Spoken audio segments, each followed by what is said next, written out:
Good afternoon, teacher. My name is Panchana Gonzalez Washington Virgilio. First, reading. Understanding inclusive education. Inclusive education means that all students learn together in one school. This benefits all students, not just those with basic vocabulary. Teachers in inclusive school use different teaching methods and materials to help all students learn better, providing extra support when needed. Learning together in inclusive schools promotes understanding among students and helps them make friends with diverse peers. It prepares them for life after school. Inclusive education is especially beneficial for students with disabilities, giving them equal opportunities and a sense of belonging.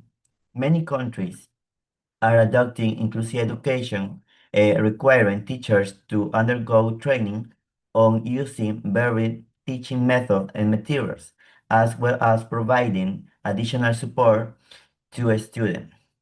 Colleges and universities offers English as a foreign language (EFL) education courses to prepare teachers for inclusive classrooms. Overall, inclusive education enhances learning, fosters empathy among students, and ensures equal opportunities for all students, including those with disabilities. After reading, switch to your quiz answer sheet or on paper or screen and read each answer aloud. Comprehension question. Read the text and circle correct option upload this word onto Google Classroom. 1. What does inclusive education mean? A. All students learn together in one school. B. Only students with disability learn together. C. Teachers use different teaching methods. D. None, none of the above. The correct option is letter A. All students learn together in one school. Mhm. 2. What is the main benefit of inclusive education for the student? A. It helps them learn better. B. It makes them feel equal. C. It prepares them for life after school. D. All of the above. The correct option is letter D. All of the above. 3. What do inclusive schools do to help all students learn? A. Use different teaching materials. B. Provide extra support when needed. C. Require teacher training. D. Both A and B. The correct option is D. Both A and B. A and B. Next part is video and vocabulary. Um, Well, it certainly wasn't something I thought about growing up or in college in Ann Arbor, Michigan. None of this came to the forefront until I had a child with a disability.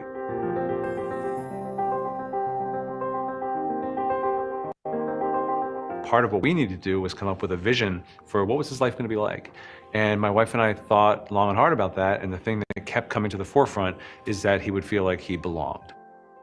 Think of who you are as a person now. You know, you have a job, but you also have hobbies and interests and passions. And a lot of that was formed growing up, not just through the academic experience of school, but through the social and emotional experience of school, of being with lots of different kinds of kids and people and learning to be challenged in your presumptions and learning that the first word is presumption. Presumption. diversity is a broad spectrum of people. Unless you live that diversity day in and day out, I don't think you ever grasp that. And I don't think you ever develop socially and emotionally the way that you need to.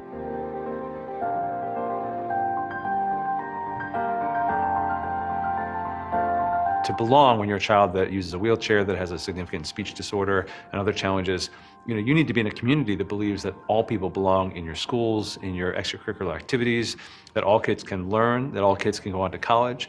And when you think about that level of accessibility. The second word is accessibility. accessibility, You're talking about every part of our society.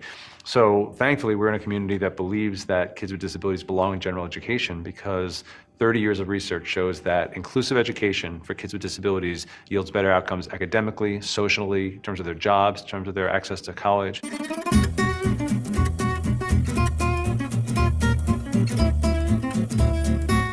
Access, accessibility, inclusivity has to be a lens that you start from the very beginning when you're thinking about what software to purchase. How do you write code? Who do you work with on your team? Can we bring in a more diverse team of people to think about this? Can we beta test our projects with people who have different challenges and the third word is challenges. different abilities? Challenges. Once you have that lens of inclusivity and accessibility, you start looking at all different aspects of our society and saying, is this really designed in the best possible way? Is it the most universally designed technology? So I think that IT folks, first they have to have that motivation. They have to believe that college is a place for all learners. And there are increasingly The fourth word is increasingly.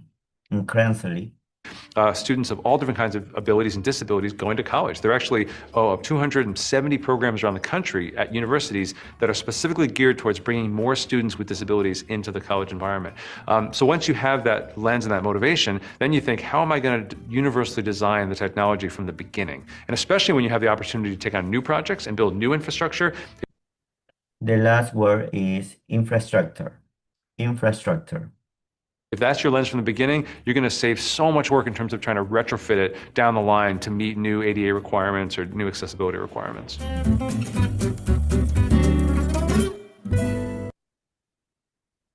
Well, the last part is grading.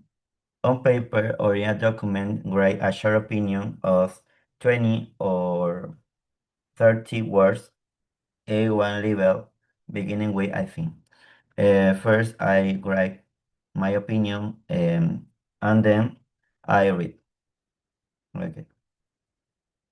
I think inclusive education is good because all students learn together. I think it helps students feel happy and included in the classroom. Yep. 23 words. Okay, I read. I think inclusive education is good because all students learn together. I think it helps a student feel happy and included in the classroom. And that's all. Thank you.